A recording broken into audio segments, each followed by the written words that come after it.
మరియు లక్కీ గారు, మరియు పత్రికా విలేకరు, మరియు మీడియా మిత్రులు కృష్ణరాజు గారు, వీరందరూ సహకారం గట్టిస్తారు యోగ కార్యక్రమం ఘనంగా తెలియజేసుకుంటూ మాకు ఈ అవకాశం ఇచ్చిన అందరికీ కూడా హృదయపూర్వక ధన్యవాదాలు తెలియజేసుకుంటున్నాను. జై భీమ్, జై భారత్.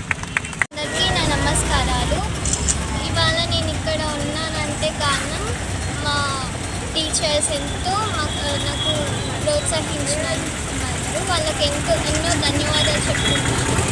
అందరికీ ఇన్స్పిరేషన్ ఇవ్వడానికి ఇంకా ప్రోత్సహిస్తూ అంబేద్కర్ గారి ఆలోచనలను ముందుకు తీసుకెళ్లాలని చేస్తున్న ఈ ప్రోగ్రాం వీళ్ళందరికీ చాలా ధన్యవాదాలు. అండ్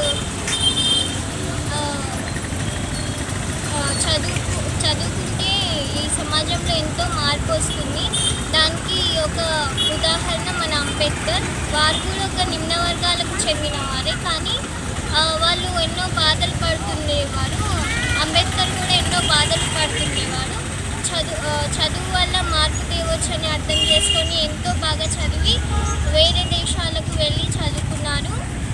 చదివి ఇవాళ ఇంత గొప్ప రాజ్యాంగాన్ని, పెద్ద రిటర్న్ కాన్స్టిట్యూషన్ని తయారు చేసి డ్రాఫ్టింగ్ కమిటీలో ఒక చైర్మన్గా చేసి ఎన్నో మార్పులు తెచ్చాడు.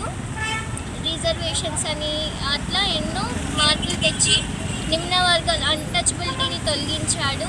దానివల్ల అందరూ ఇప్పుడు సమానంగా ఉంటున్నారు. ఎందరూ ఇన్ఈక్వాలిటీస్ లేకుండా అందరు ఈక్వల్గా ఉంటున్నారు. సో అట్లాంటి ఆలోచనలు అందరికీ సమానంగా అన్ని ఆపర్చునిటీస్ రావడానికి కారణం అంబేద్కర్ గారు. అందరికీ చదువు ఈక్వల్గా